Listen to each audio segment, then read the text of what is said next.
Okay, by now you should have taken your quiz on the previous lesson we had last week. We're going to start continuing talking about lies in the textbooks, things that have been proven wrong a long time ago that are still taught to the kids every week all across the world. It's not just America. I collect textbooks. I've got them from other countries, and every time I go, I've been to 26 countries. I look in their textbooks. They still teach the same things. This is a universal problem, or at least a worldwide problem. They're teaching the kids the horse used to have 4 toes, and it slowly evolved into a one-toed horse. This whole story was made up in 1874. Let's review a couple of dates here. Back in 1859, Darwin's book was written. 1859. Darwin predicted, "We will find evidence for my theory." The theory, of course, says that all life forms have a common ancestor.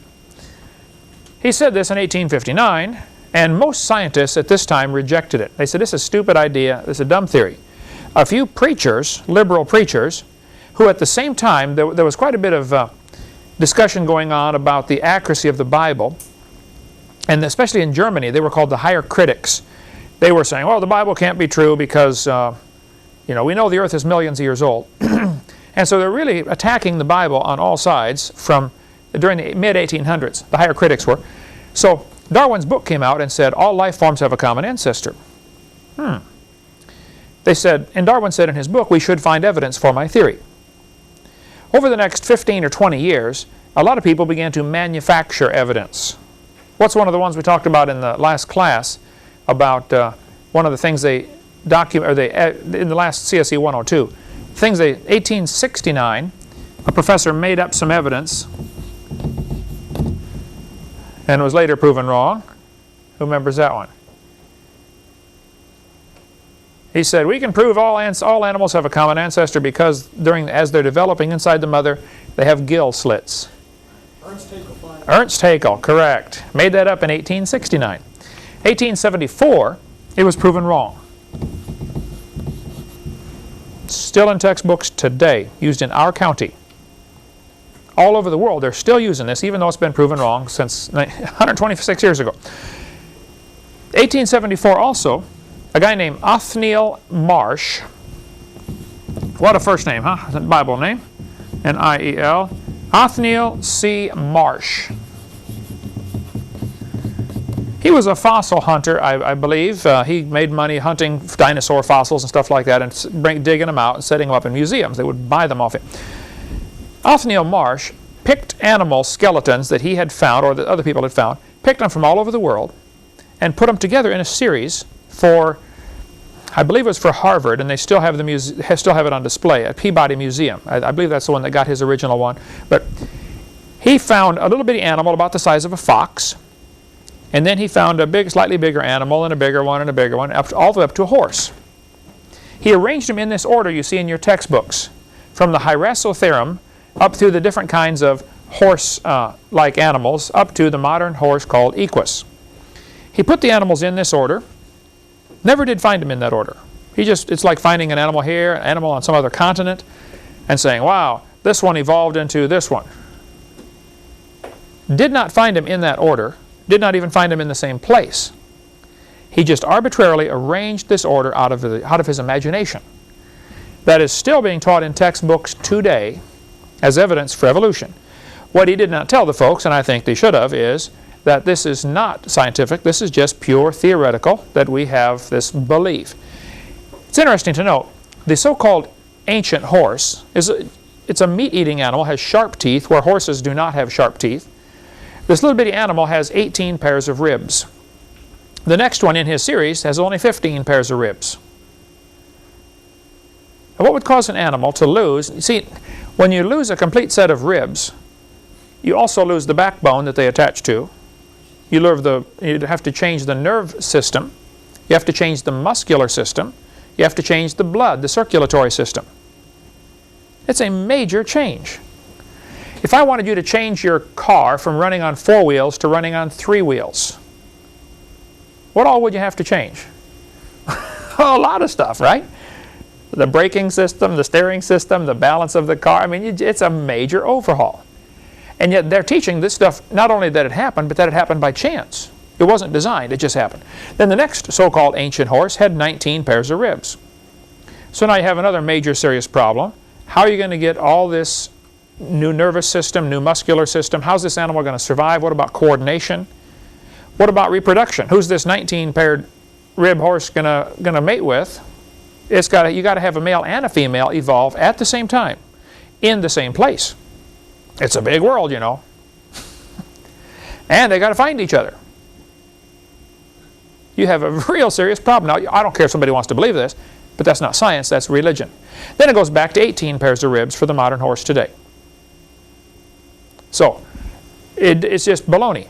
But it's every textbook I've seen in countries around the world. Here's a textbook from Ireland telling the kids we've got evidence from evolution.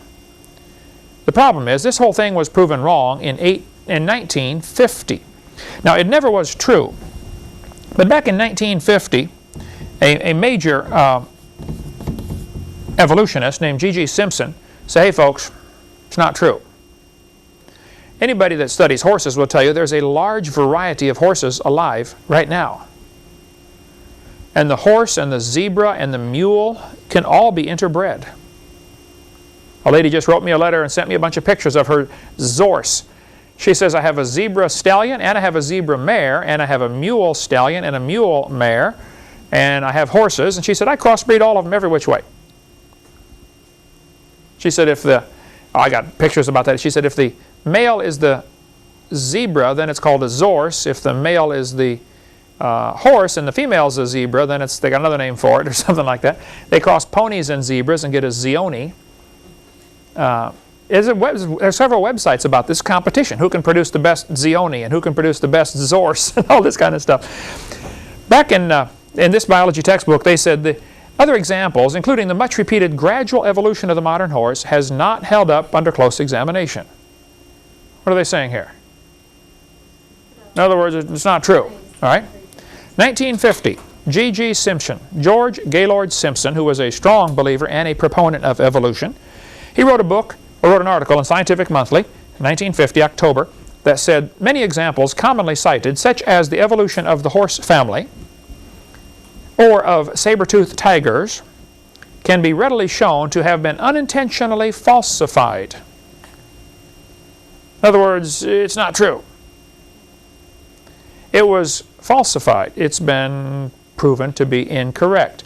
So here's the problems with the horse evolution. This would be a good quiz question. How do we know this is, or what's the problems with this teaching?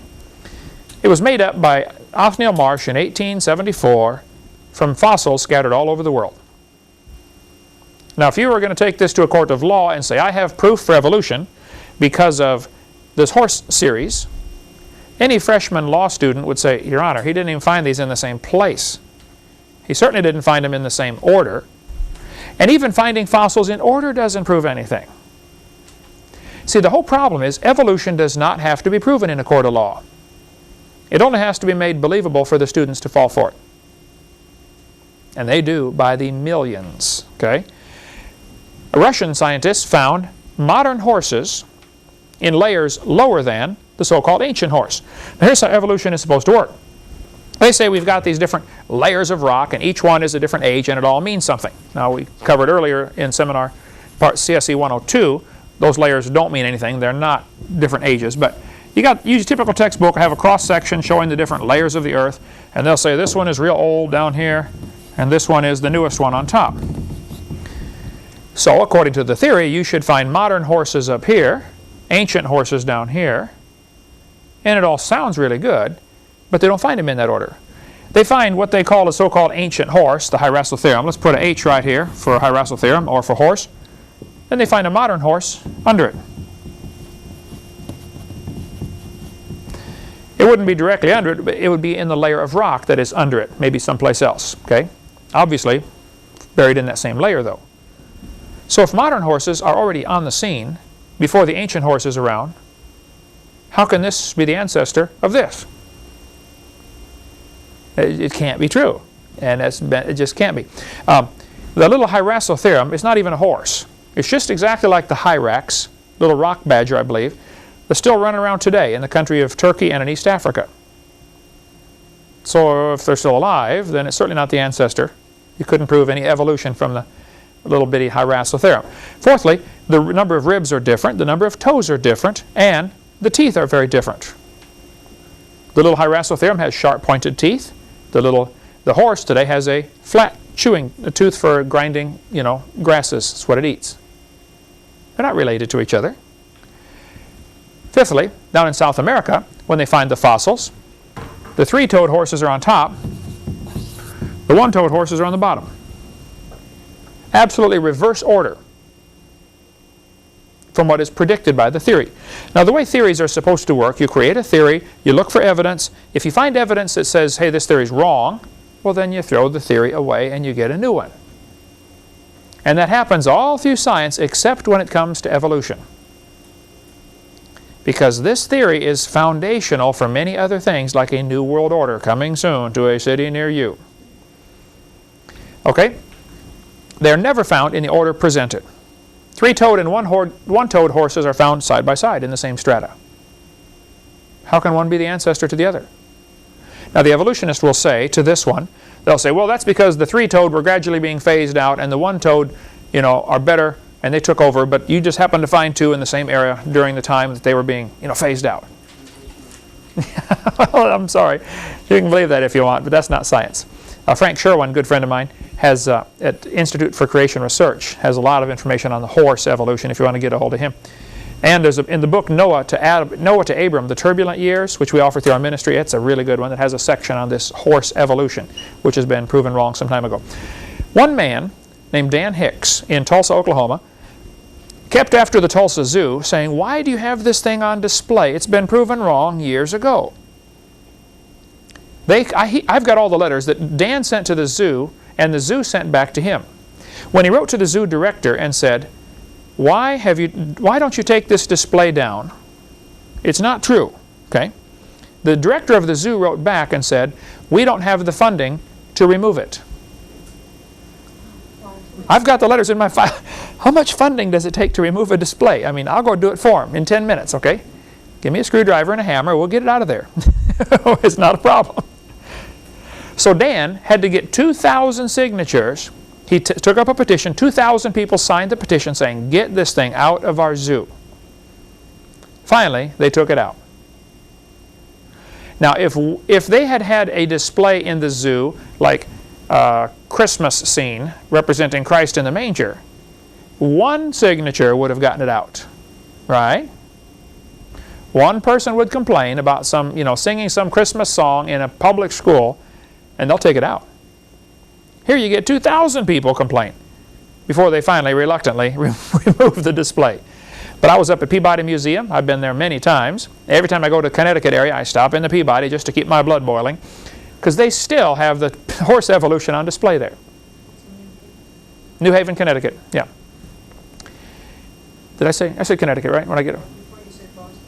Boston. Okay, it's in Connecticut, yeah. When I stood there by that display, hundreds of kids came through. School group after school group. I mean, all day long, there's groups of parents and teachers bringing their kids through these museums. Never one word was said about this being wrong. Now, it's never been true, but it was demonstrated to be wrong 50 years ago.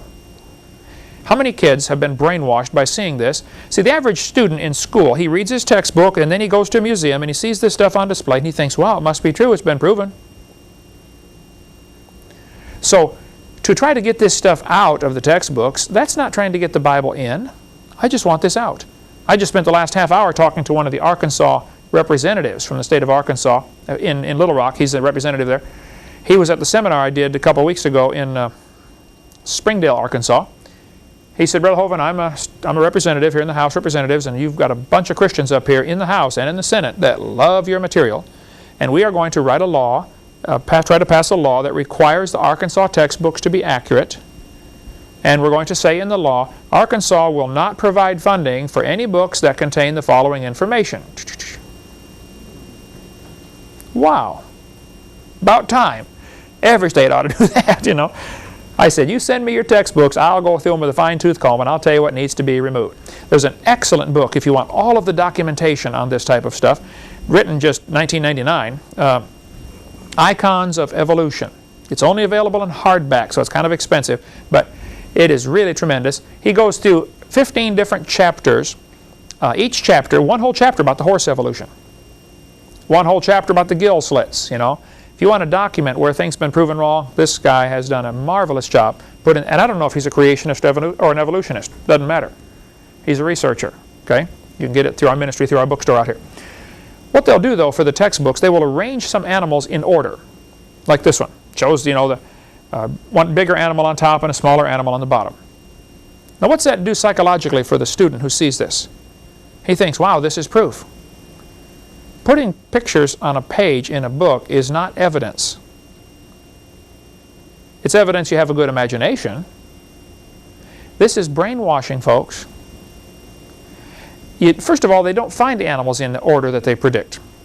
And even if you do find an animal buried on top of another animal, that doesn't prove they're related. Doesn't prove anything. Look, if I get buried on top of a hamster, does that prove he's my grandpa? You don't need to be a rocket scientist to figure this out. It doesn't prove a thing. So just because you find fossil A here and fossil B here and fossil C here, so you found 3 bones in the dirt. That's all you found. You don't know any relationship. I've been doing years and years of research, though, on the evolution of the fork. Based on very, very fragmentary evidence I have found over the years, I've been able to piece together how forks evolved. I want you to know, folks, I put a lot of research into this, all non-taxpayer funded. This was just privately, on a private grant from my wife. I was allowed to research the evolution of silverware. I believe after intensive research, I discovered, of course, many things that did not survive, mutants that, you know, weren't quite usable for some reason, and so they were thrown away. But I believe that knives probably came first. Very simple. Notice nice, neat, clean lines, not complicated at all. Slowly, over many millions of years, the knife evolved to a spoon. Great geological pressures would squeeze it and dish it out, made it wider. We just happened to get them that have the curved side on the right side to be useful to us. Can you imagine if spoons were all curved on the wrong side? You go to get your soup, it all falls off. Boy, it's a good thing evolution was so good to us, it made the curved side on the top instead of on the bottom.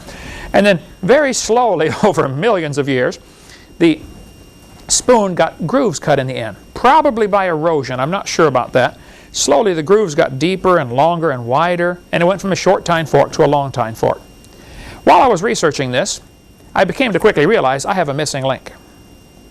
See, right between the spoons and the forks, there's a serious missing link because spoons are rounded and have no grooves. Now, forks are squared and have grooves. That is 2 jumps. I don't think even punctuated equilibrium could do that. So I knew I had a missing link, but I just couldn't find it. Till one day I was flying to Connecticut to preach, and the stewardess walked down the aisle. Here we were 30,000 feet off the ground. Stewardess walks down the aisle and handed me the missing link.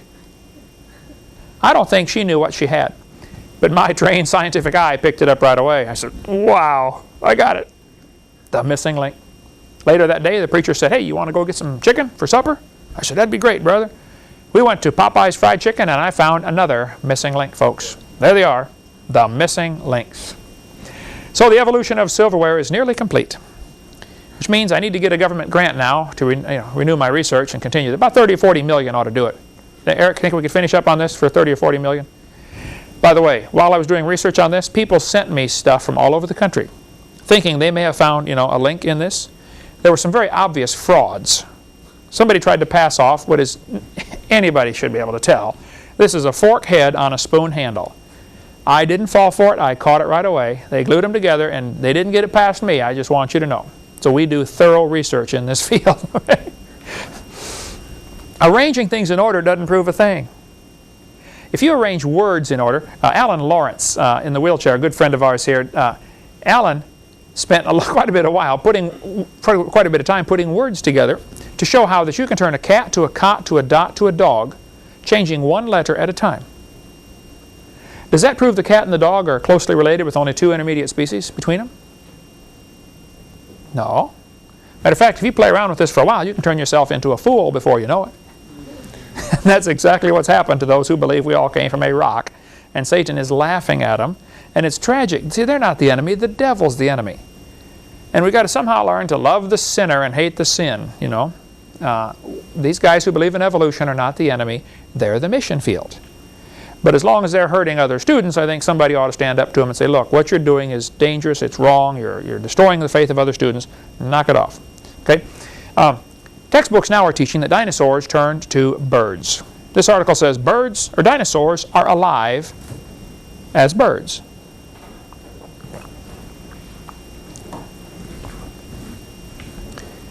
Well, I'm sorry, that is just simply a lie that has been proven wrong some time ago. That is ridiculous, of course, to change a dinosaur to a bird. Back in October '99, articles came out all over the papers, all over the world, saying that we have another missing link. We have proven evolution.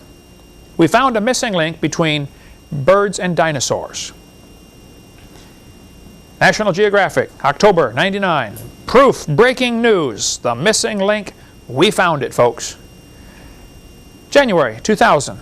Oops, sorry, it was a fake. They were fooled. Somebody had created this fossil. I guess they realized, there's only been a few of these Archaeopteryx fossils found.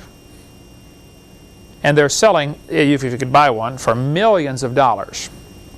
So all one guy would have to do is take 5 years out of his life and very carefully construct a fraud fossil.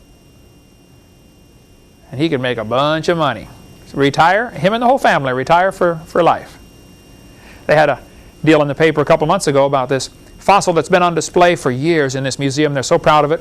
It's over 100 years it was on display. Then the plaster started falling off. They realized the whole thing had been faked. 100 years ago. It lasted 100 years before it fell apart, so I'm sure the guy spent his money and retired a long time ago. Okay. See, some people are so anxious to believe this theory, they will not look critically at the evidence that's presented. Now, they will look critically at stuff for creation, but they don't look critically at stuff for their own theory. The skeptics groups all over the country have this problem. They are so blinded, they won't even look at. They say, I'm a skeptic. Well, I will ask them, are you skeptical of evolution? No, I'm only skeptical of creation. Okay, well then you're not a skeptic. Okay, you're biased. There's a great article here in USA Today from February 3rd of the year 2000. Let's just read this here because we got to. Those that are taking this course want to get all the details. Here's the details on proving that this thing was proven not true. Okay, from the remote, however you pronounce that, province in China, an unusual dinosaur fossil has made a mysterious journey from the hands of Chinese smugglers to the polished halls of the National Geographic Society in Washington. And like some, cursed from a mummy's tomb, the Archaeoraptor, which is what they named it, supposedly a bird-like creature with the tail of a meat-eating dinosaur, has brought to those who would possess it what may be remembered as modern paleontology's greatest embarrassment. It now appears, after several months of suspicion and consternation, that this true missing link in the complex chain between dinosaurs and birds somehow sprouted its remarkable tail not 120 million years ago, but only a short time before being smuggled out of China. Whether a deliberate fake or an honest mistake, it is the tale of a tale that has children believing in feathered dinosaurs that never existed. Prominent scientists calling each other names and 2 respected science publications under assault. And just as the plot thickens, scientists in China have told USA Today that they have discovered yet another faked tale. This one added by an entrepreneurial Chinese farmer to a flying pterodactyl. That one appears to have fooled another group of relatives, another group of scientists, as well as the editors of the British journal Nature. Storrs Olson, curator of birds at the Smithsonian's Institute, National Museum of Natural History, turned the spotlight on the whole mess. Those involved with the scientific gaffe agree that Olson tried to warn officials at National Geographic in a letter sent November 1st that the organization was headed for embarrassment if it endorsed the fossil. Both of the faked fossils were intended to support the theory that birds evolved from dinosaurs. Now Olson, who is an outspoken opponent of the theory, is taking advantage of this moment to renew an old debate on the origin of birds. The popular view, thanks most recently to the fictitious Jurassic Park, is that birds evolved from dinosaurs. National Geographic and Nature have co-published magazine articles and scientific papers supporting the view. Museums, including the American Museum of Natural History in New York, also promote exhibits of the dinosaur origin of birds. But Olson and a group of academic ornithologists, a person who studies birds, have been arguing, often bitterly for years, that birds evolved independently of dinosaurs. They believe that dinosaurs and birds had a common ancestor that lived in trees, and that dinosaurs were, after all, cold-blooded. Like the Chinese dino bird, the Archaeopteryx is fake too. The following excerpt is taken from the website creationscience.com, which is Walt Brown's website. Tremendous material, by the way. Honest disagreement over whether Archaeopteryx was not a forgery was possible until 1986, when a definitive test was performed. An X-ray resonance spectrograph of the British Museum fossil showed the material containing the feather impressions differed slightly from the rest of the fossil slab. Differed significantly from the rest of the slab. In other words, it was made of a paste. Someone apparently had taken the rock, ground up some of it to powder, made a paste out of it, and then put feather impressions in it. Some people are really desperate to believe this theory, and so they will accept it. But guess what? Textbooks are still teaching today dinosaurs are the descendants of birds. Now, it takes a while to get textbooks accurate, I understand that. But somebody in the different towns, if we're supposed to be the salt of the earth, okay, salt preserves. Who's going to preserve? I mean, tomorrow morning, kids in Escambia County, Florida, are going to be taught this.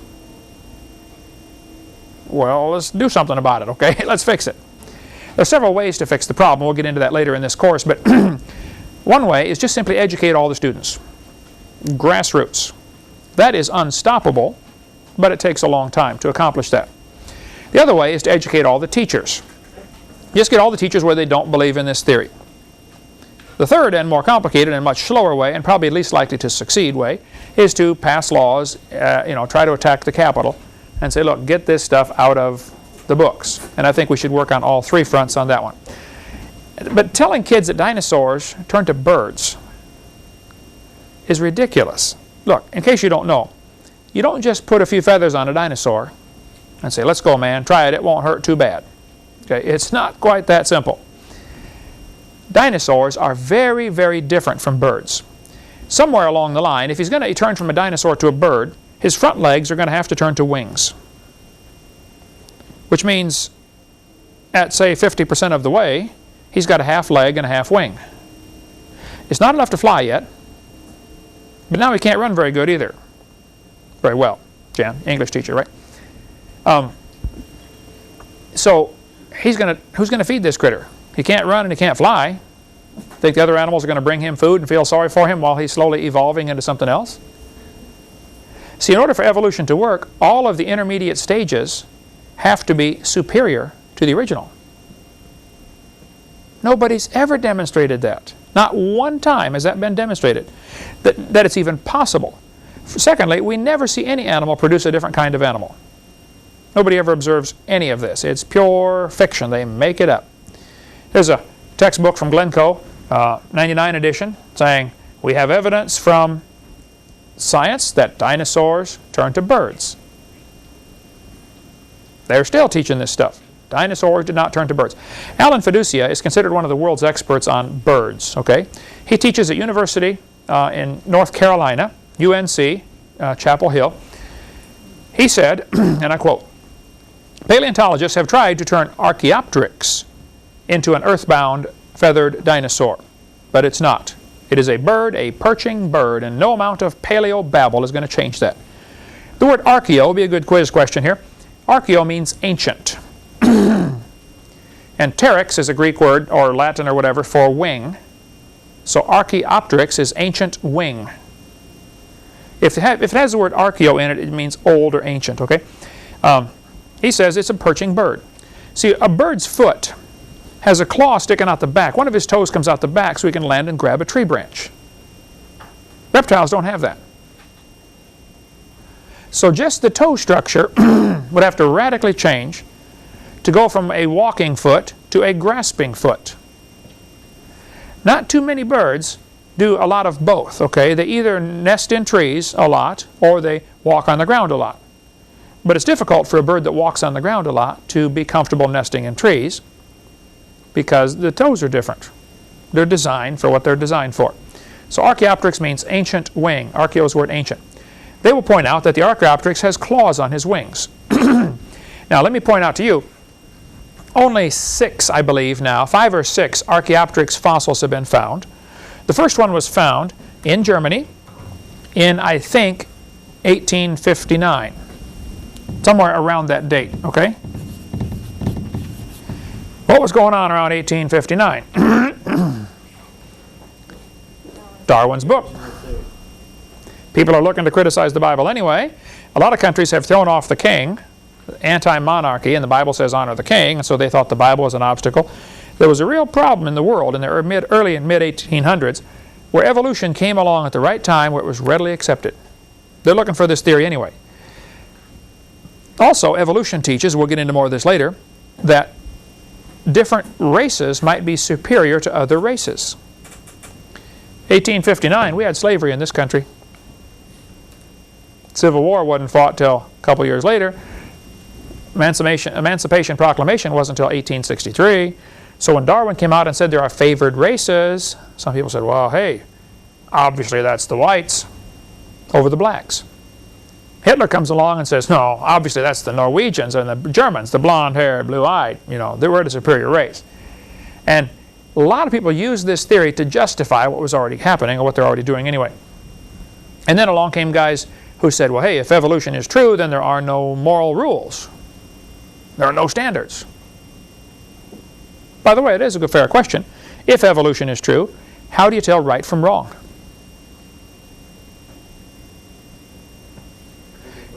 Yeah, you don't ask the question, what's right and what's wrong. You ask, first of all, how do you tell what's right and wrong? How do you make this decision? And that's a critical issue you got to talk about. Now, there are quite a few birds today that have claws on their wings. At least 12 birds right now have claws on their wings. This fellow says, Stahl adds that some ornithologists call the Hoatzin. A Hoatzin is a bird that lives in South America. They call it the stink bird because it smells so bad. I guess that's how it repels predators. Okay, it just, who'd want to eat it? You know, you get close, I'm hungry, but no thanks. You know, the Hoatzin does not fly long distances. Okay, it's a poor flyer, but it can fly just fine. It's a poor flyer because it has a shallow breastbone. See, birds when they fly, the chest muscles have to be enormous, you know, to be able to fly, flap the wings. So the bone that these muscles attach to has to be very deep to allow for all that. Like you have a breastbone in the center of your chest, but you don't have, it's not real thick, you know, sticking way out, because you don't use those muscles as much as a bird would, obviously. So Archaeopteryx has what's called a shallow breastbone. It's not real deep. Well, the reason for that is because it has a crop where it eats leaves, actually. These leaves have to be ground up. It doesn't have any chewing teeth, but so it eats these leaves, and the crop has to chew them up by they swallow rocks. You know, birds even today pick up rocks so they can grind their food up. So because Archaeopteryx, because of its diet, it has a large crop, therefore it has a shallow breastbone. And so some people look at the, I'm not Archaeopteryx, I mean Hoatzin, okay? They look at the Hoatzin and say, wow, this is, you know, a missing link. Well, first place, it's not missing, it's still alive, okay? You can go down to South America and get them. But it is a poor flyer, but when it's born, when it hatches out of the egg, it has claws on its wings. And it uses these little claws to climb up trees. Can't fly yet, but it climbs around with these little claws on the wings. The swan has claws on its wings. The ibis does, and many birds, he says, have wing claws. They just never make use of them. Archaeopteryx had teeth in its beak. Well, I point out only 2 known birds have teeth in their beak. Archaeopteryx and what's called the Hesperornis. Most birds do not have teeth.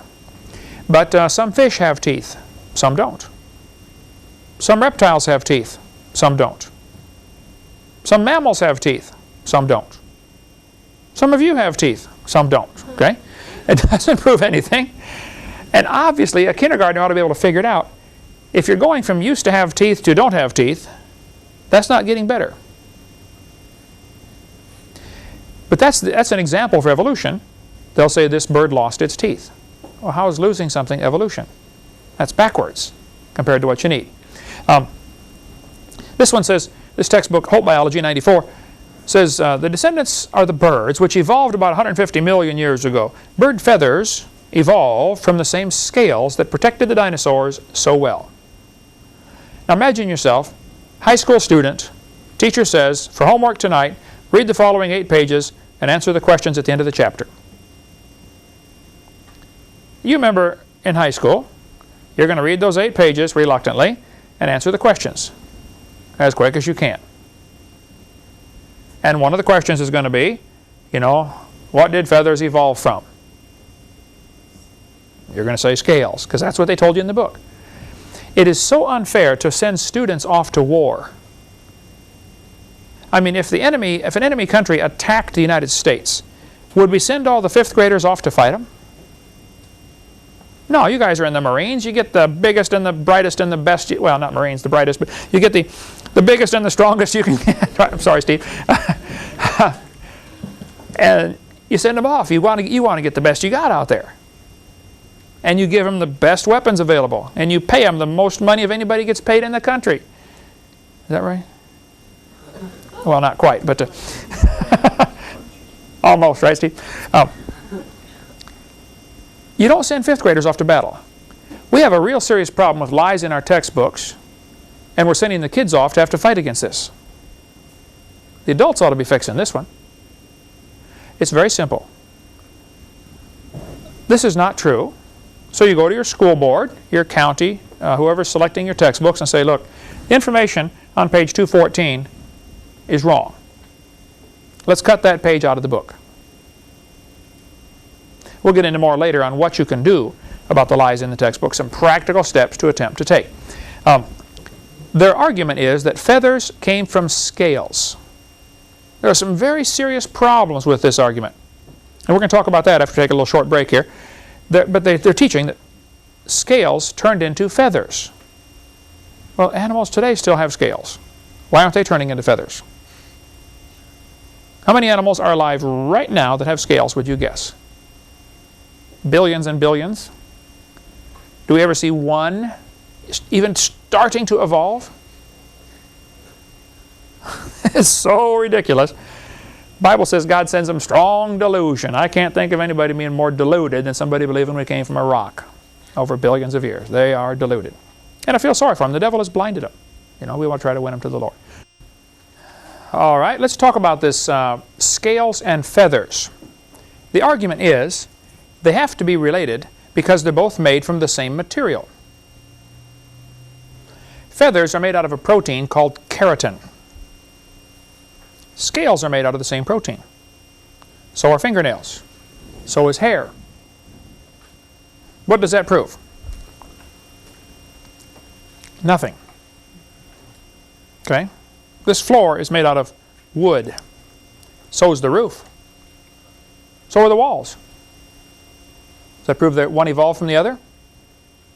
No. It proved the guy who built this room, me, chose a common material to do different things. This one we're walking on, and this one is keeping the rain off of us.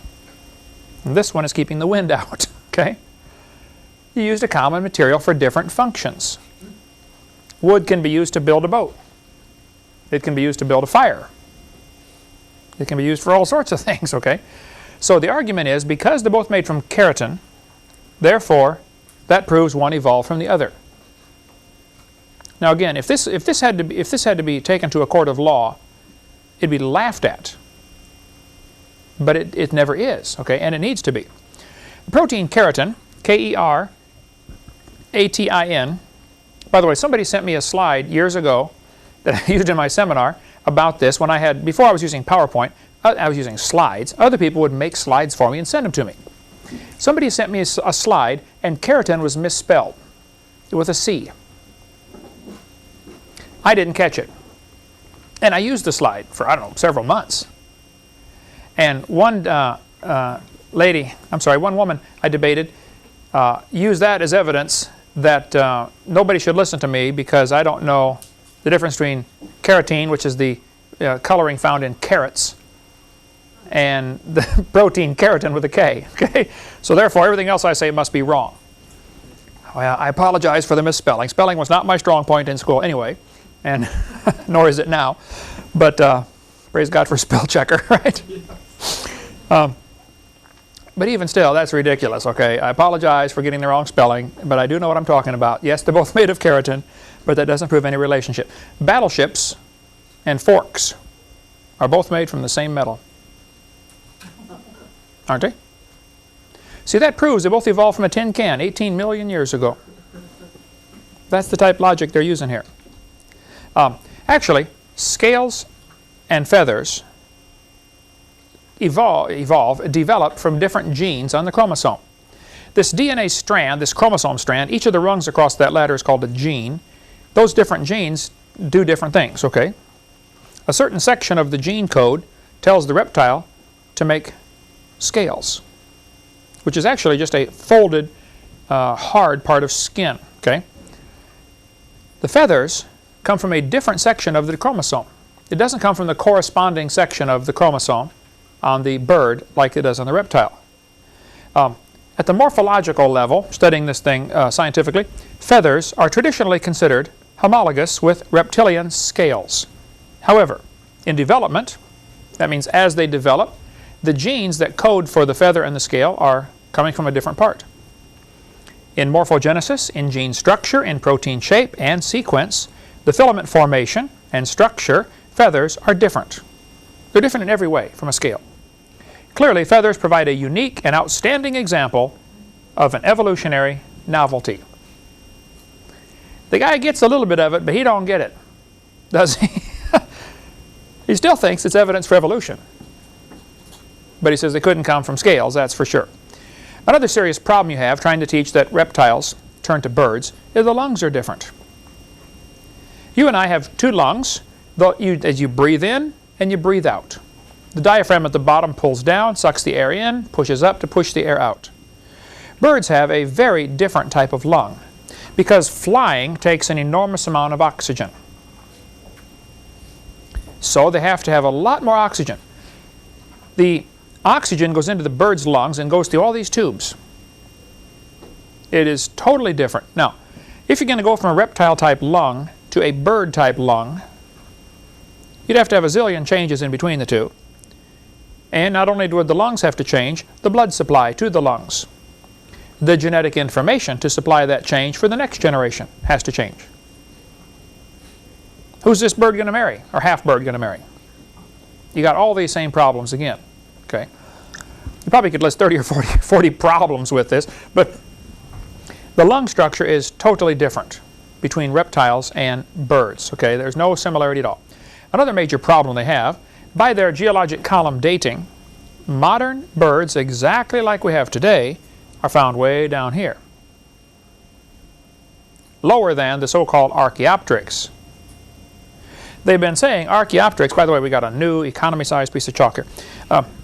They're saying Archaeopteryx is 65 million years old. Well, look at this article. A 130 million year old crow-sized bird dubbed however you say that, Confuciusornis, okay, New Mexico Museum of Natural History in Albuquerque. Well, now, just a minute.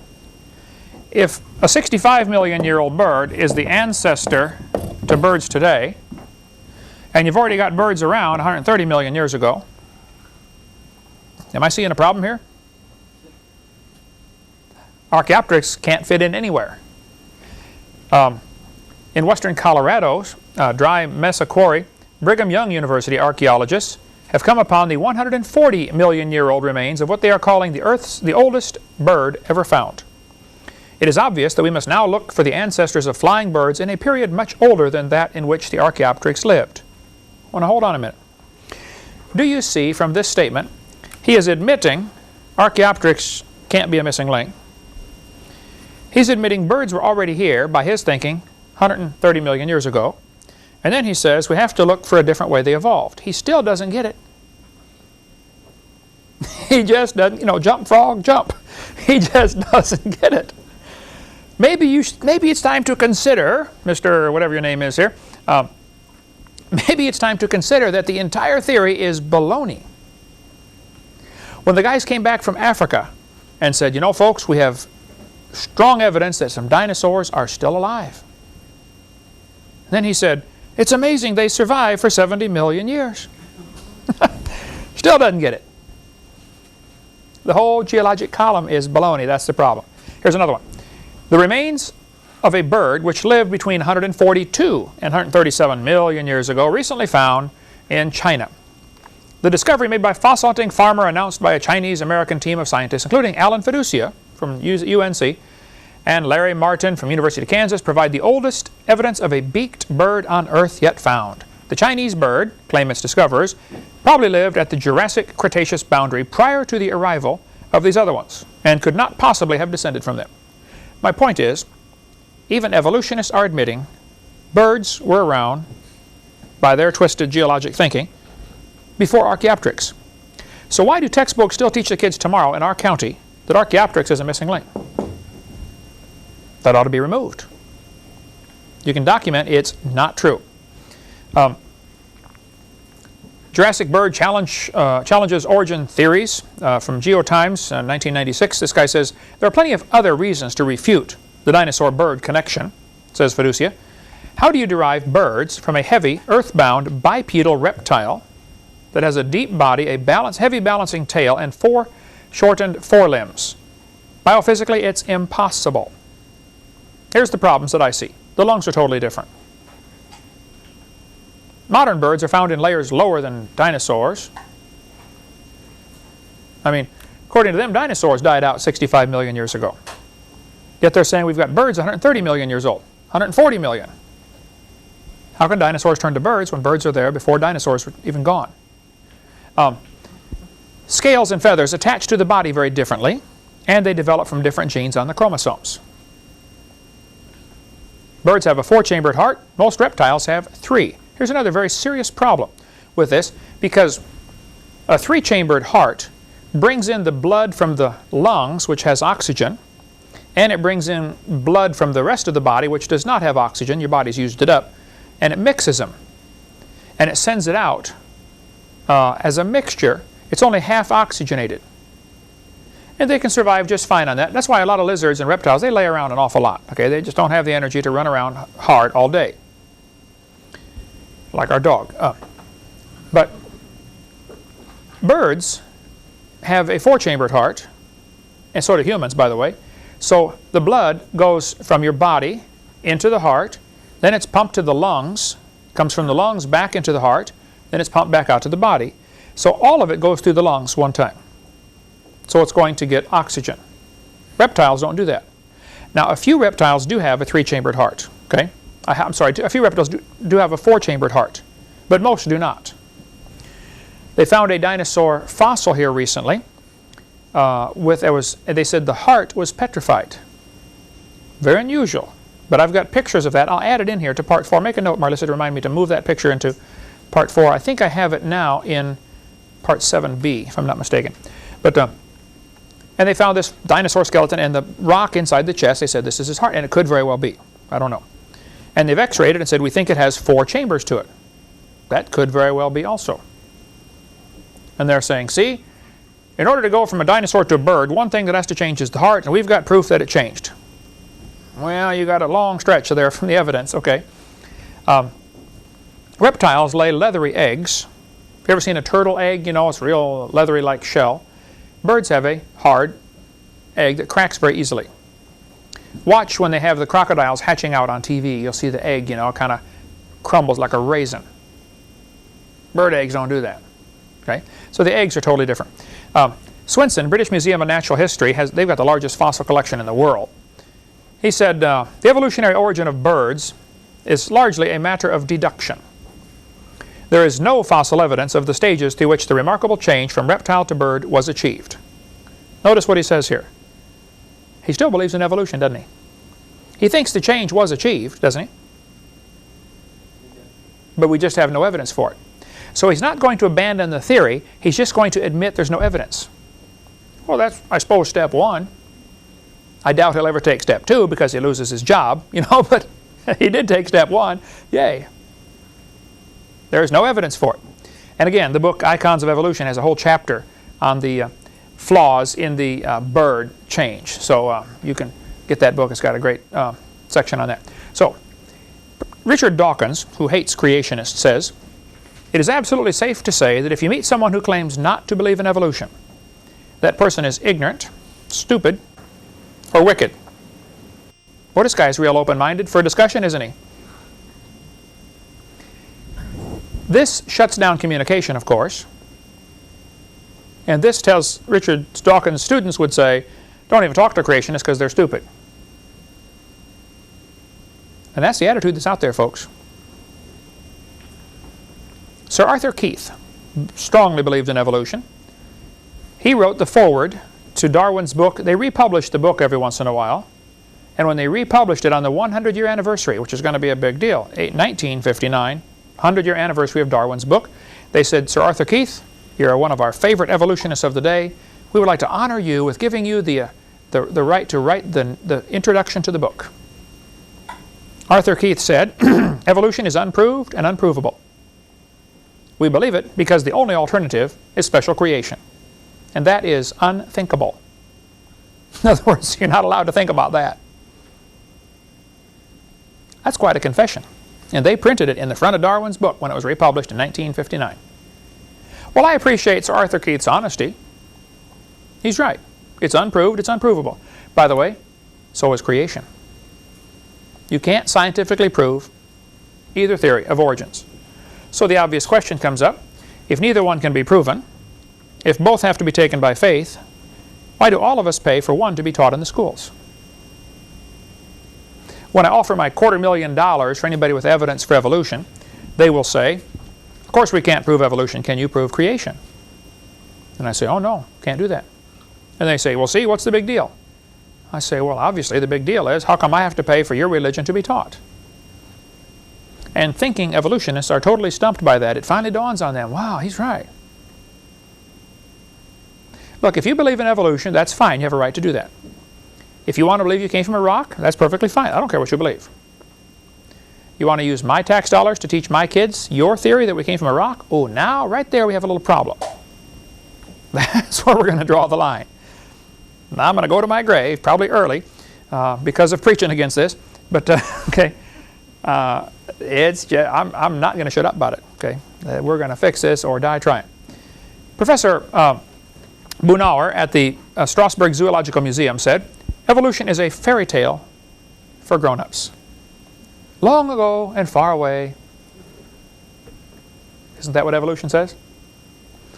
He says, the theory has helped nothing in the progress of science. It is useless. On my video number 7, question-answer, I've got now an entire giant list of scientists who believed in creation all through history and today. The guy who invented the MRI machine is a creationist. I mean, there are thousands and thousands of scientists. All of the major branches of science were started by creationists. Now, they weren't all independent, temperamental, fundamental, right-wing, radical Baptists like me, but they were creationists, okay? They believed in a creator. So can anybody name me, and I ask this question to professors in debates frequently, can you name me one scientific advancement we have because of the evolution theory? Is that why we have light bulbs? Is that why we have computers? Is that why we have been able to go to the moon? Has the space program? Now, a lot of money is spent on the space program to try to prove evolution. No question. But what part of evolution theory caused the space program?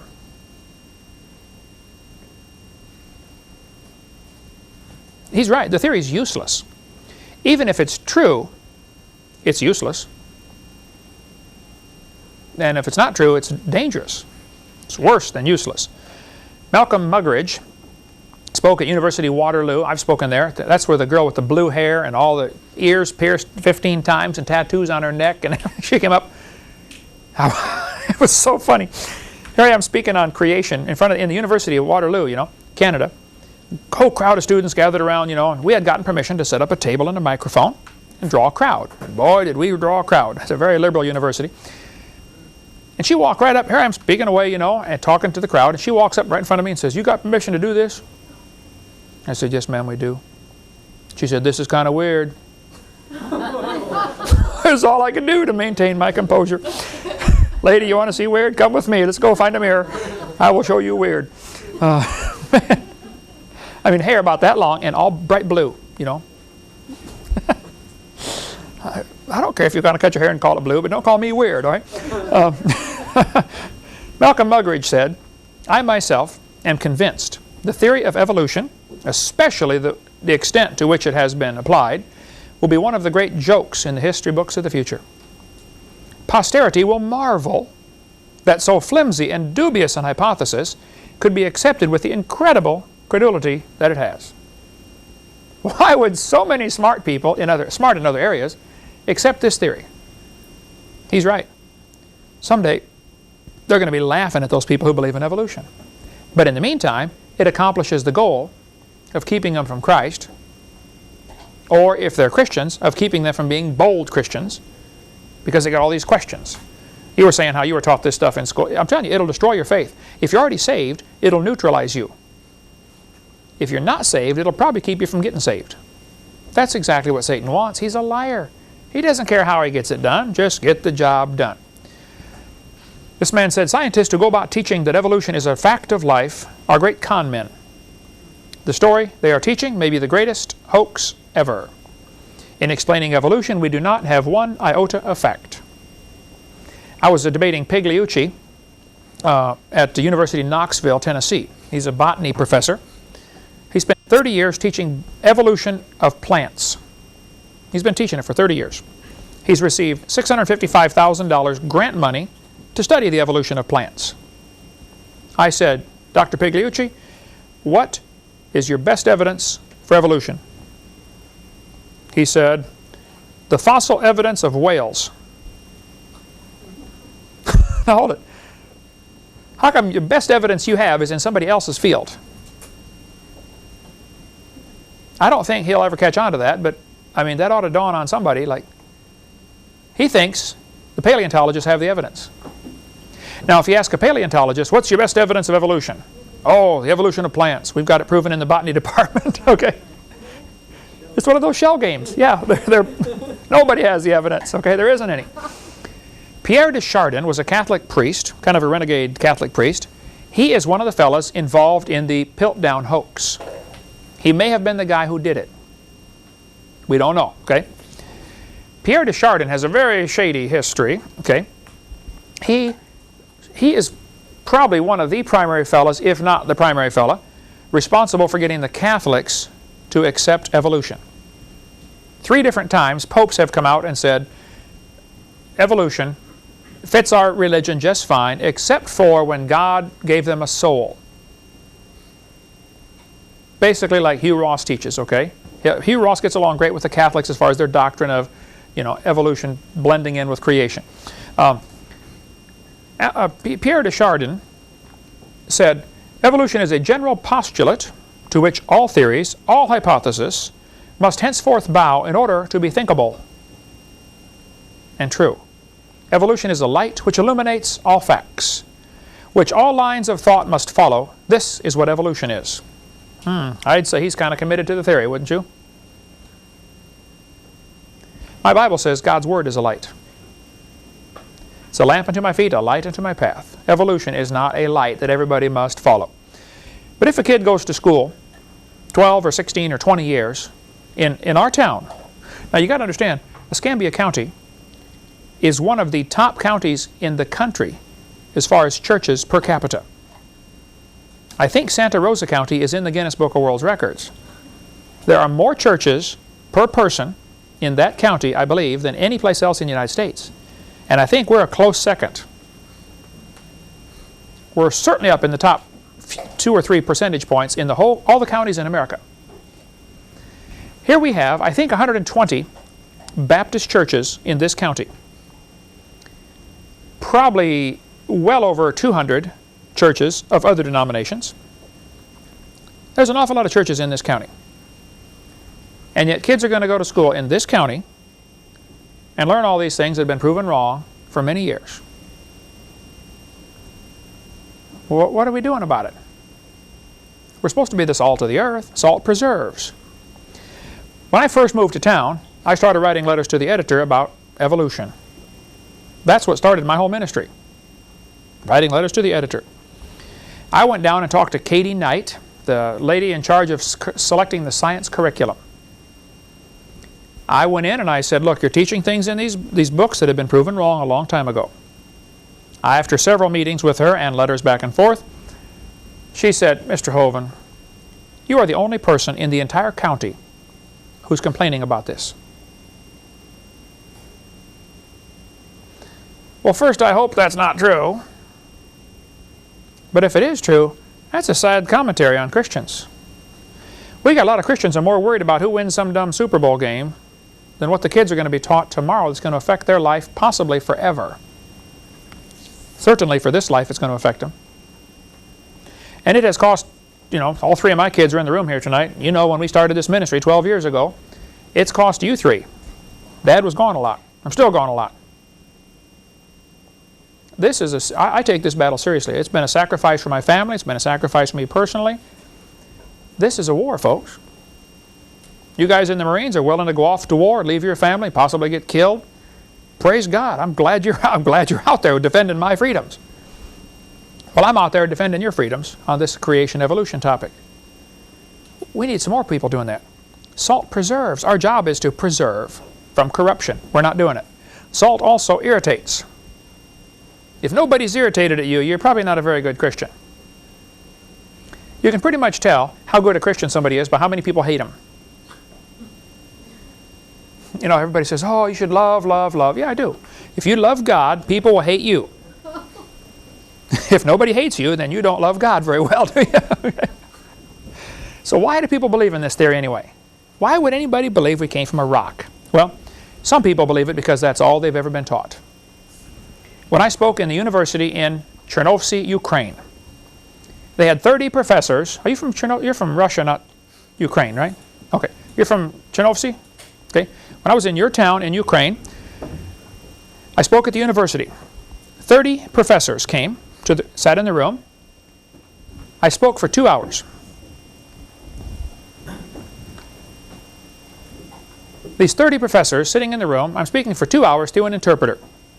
After 1 hour of speaking on creation and evolution, one of the professors began to cry. There was a lady interpreting for me. They had several interpreters. I wear them out because I talk kind of fast, At the time, there was a lady interpreting for me. I said, ma'am, what's he crying about? And she said, oh, he's happy. He didn't know there was a creation story. He's never heard of this. He wants you to keep going. All he's ever heard all of his life is evolution. Last week, I spoke in Seattle, Washington, 4 different Russian churches, about 1,000 people each time. People came to me afterwards and said, we've never heard this stuff. In Soviet Union, creation was censored out. Capitalism was censored out. Guess what? In America, creationism is censored out. I went to a library one time. I go to a lot of libraries. I don't remember where it was even, but I got in this massive library with some university.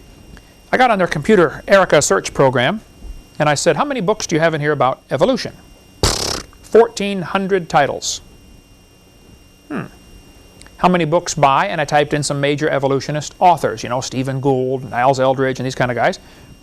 Buku books. Okay, there's libraries jammed with books on evolution. So I typed in to see how many books there were on creation. Up came about 9 titles. All of them were anti-creation books. Books written by evolutionists against creation. But the search program caught it as having the word creation in the title or the subject, okay? So I went to the librarian. I said, ma'am, why do you have 1,400 books about evolution and no books about creation? I searched under all the major creation authors. Henry Morris, Dwayne Gish, Ken Ham, all of them I could think of, okay? 0. I said, ma'am, this is a university. I thought students are coming here to get educated. It looks to me like they're only getting indoctrinated. You don't even have a balance in your library. I'm sure you don't have it in your classroom. I said, why don't you have any books in here about creation?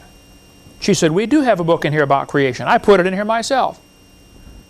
I said, oh, what is it? She told me the name of it. I said, where's that from? She said, from the Watchtower Society. Oh, well, yeah, you got one Jehovah's Witness book in here about creation, and the rest are, and even they believe in the gap theory or the day-age theory, something like that. They believe the earth is, billions of years old, so they're no help. They're no help in a lot of areas, but I think an awful lot of folks believe this theory because they simply have never heard the other side. Now, I think it doesn't take somebody too intelligent to realize if creation and evolution were both taught to the students equal time, fair, honest, balanced treatment, which one would the students believe? Creation. Right? They don't want that. They don't want the competition because they'd lose. I believe it was John D. Rockefeller, one of those multi-gazillionaires in the last century, who said competition is a sin. When he was developing Standard Oil Company to the monster company that it was, let's suppose there's 10 gas stations in a town. Rockefeller would buy 6 of them, 7 of them. And back then, let's say gas is going for 20 cents a gallon. It costs the station 18 cents a gallon. They sell it, make 2 cents. He would lower his price to 16. He would lose money for months on those 6 stations in that town. What's going to happen to the other 4 gas stations? They're going to go out of business. He's going to buy them. Now he owns all 10. Now guess what happens to the price of gas? 22 cents a gallon. We got to make up for what we lost, you know.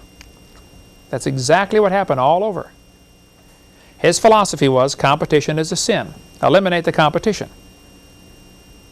That's the philosophy of the evolutionist in the classroom. They don't want the kids to see the other side. And because of this, many kids have never even heard about the creation story. Many kids in Escambia County have never had a fair shake on the creation story. Here's a Russian textbook. Guess what they use for evidence for evolution? Same stuff they use here. It's the same all over the world. I think people believe in evolution because their job depends upon it. If a professor at the University of West Florida up here in Pensacola, if one of the biology or anthropology or geology or botany, any of the sciences, if they got up in front of their class tomorrow morning, or Jan at PJC where you teach, if a science teacher gets up tomorrow and says, students, I don't believe evolution anymore. I believe in creation. What's going to happen? They're going to lose their job. If they're tenured, where they can't lose their job because they got 20 years teaching there, they will demote them to something. Janitor, lab assistant. They will put them in a position where they cannot influence other students with their radical ideas. Dean Kenyon, K-E-N-Y-O-N, he was a biology professor, university in California, I think San Francisco State or Sanford, I don't remember which one. He wrote books about evolution. He believed in evolution. For 20 years, he was the poster boy of the evolutionists. He got converted. Then he wrote a book, which we sell in our library, called Of Pandas and People. Great supplemental biology book. He never mentions God. He just says, look how well designed this is. Somebody must have designed this, you know. There must be intelligence behind this. When he talks about the bones in the wrist or any part of the biology. They actually fired him because he became a creationist. There was a lawsuit over it. He got his job back. They put him in as a lab assistant. Usually college juniors and seniors do that, you know. Clean up the test tubes, please. They tried everything to keep that guy, get him out of there. If he had not been tenured with 20 years, tenured, they can't fire him, he'd have been out the door. When we get to part 7, I've been collecting for years now a list of people who have lost their jobs because they became creationists. That's the reason. And we'll get into more of that probably by the time we get to CSE 1020 at the time we're going here, or at the rate we're going here. Okay, but we'll get there eventually. Some people honestly like this theory because they hope there's no God. Evolution is the only way to explain why are we here without bringing God into the equation. I mean, how did we get here? The 4 great questions of life. Who are we? Why are we here? Where are we going when we die? Those questions can only be answered with either somebody made us or we made ourselves. And a lot of people really like evolution because it removes God from the equation and they get to be God. Some people believe in evolution because they have social, political reasons. Evolution is the foundation for communism, socialism, Marxism, Nazism. We'll get into all that in a couple of weeks. More on the history of this evolutionary theory. Some simply have too much pride to admit they're wrong. I do debates with professors. I'll point out clearly, look, you're wrong right here. The audience will agree, yep, you're wrong. He goes on to a new topic. They never admit, okay, I'm wrong. I've never had an opponent in a debate do that. I spent all day today editing the Pigliucci debate number 12 that we're offering now. And that's why it's fresh in my mind. I saw it about 20 times in there, you know. You're wrong. He would never say, yeah, you're right, I'm wrong. The Bible says in 2 Thessalonians, for this cause God shall send them strong delusion, that they should believe a lie. If anybody believes we came from a rock, first place, that's a lie, and you have to be deluded to believe that. So, our textbooks in our county right here, there's a bunch on the table right there, contain things that have been proven wrong many years ago. What should we do about it? What are the practical steps? If I announce tonight that I have discovered top secret information that a truckload of tainted, poisonous milk was delivered to all the public schools this afternoon after the schools closed. They're going to serve it for breakfast and lunch tomorrow. You follow me? I've got secret information that a truckload of poisoned milk was sent to the schools. It's going to be delivered tomorrow. How would you feel? What would you do about it? Well, folks, a truckload of poisonous books was sent to our schools months ago. It's going to be fed to the kids tomorrow. Let's find something to do about it. Next class, we'll talk about what to do about it. Lies in the textbooks, how can we fix it? Let's do something about it. Thank you so much. Dismissed.